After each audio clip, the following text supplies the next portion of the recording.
every child, there are trillions of cells that contain a collection of DNA that serves as the instructions for the creation and function of their body. You inherit 2 copies of each gene, one from mom and one from dad. In the cases of disease inheritance, a mutation or a disease-causing change in the DNA can be from mom's copy, dad's copy, both copies, or neither. This means that the mutation can either be inherited or arise on its own. In this video, we'll be learning about dominant and recessive inheritance. In the case of an autosomal dominant disease, a person only needs to have 1 copy of the mutation to develop symptoms, even if the other copy is unaffected. If an affected person has children with someone who doesn't have the mutation, they have a 50% chance of passing the mutation on to their child. Because of this phenomenon, scientists can follow the autosomal dominant inheritance through entire families. For example, we can see in this pedigree how peripheral neuropathies flow from generation to generation.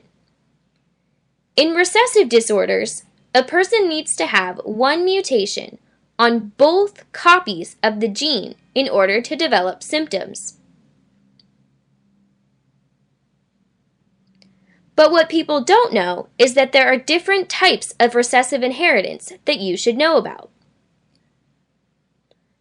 Now, because recessive means that a mutation is on both copies of the gene, the type of recessive inheritance is determined by the location of the mutation on the gene. Our first type is called homozygous recessive inheritance.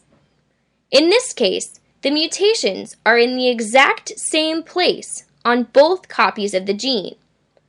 A common example is cystic fibrosis, which comes from a mutation on the CFTR gene. In this case here, on the maternal copy of the gene, there is a normal genetic code, except for the addition of an A. On the paternal copy, or dad's copy of the gene, there is also the addition of an A in the exact same place. Our second type is called compound heterozygous recessive mode of inheritance. In this case, there are 2 different mutations present on the gene, but each is in a different location. Cystic fibrosis can also be inherited in this manner. In this case, on the CFTR gene, the mother has a T changed to a G in her genetic code.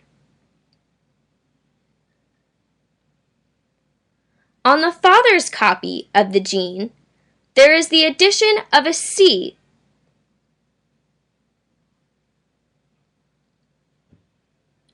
Again, despite having the mutations, both parents are functioning properly because they each have 1 healthy gene copy.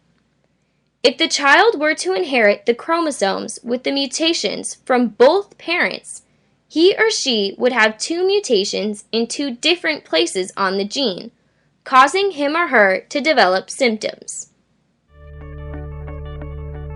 On behalf of TGen and the Center for Rare Childhood Disorders, thank you for watching this video. We hope we were able to expand your understanding of autosomal dominant and recessive disorders. We invite you to re-watch this video as often as you'd like, and to share it with other family members to inform them as well. And as always, the staff of the C4RCD is available to answer your questions when you've finished.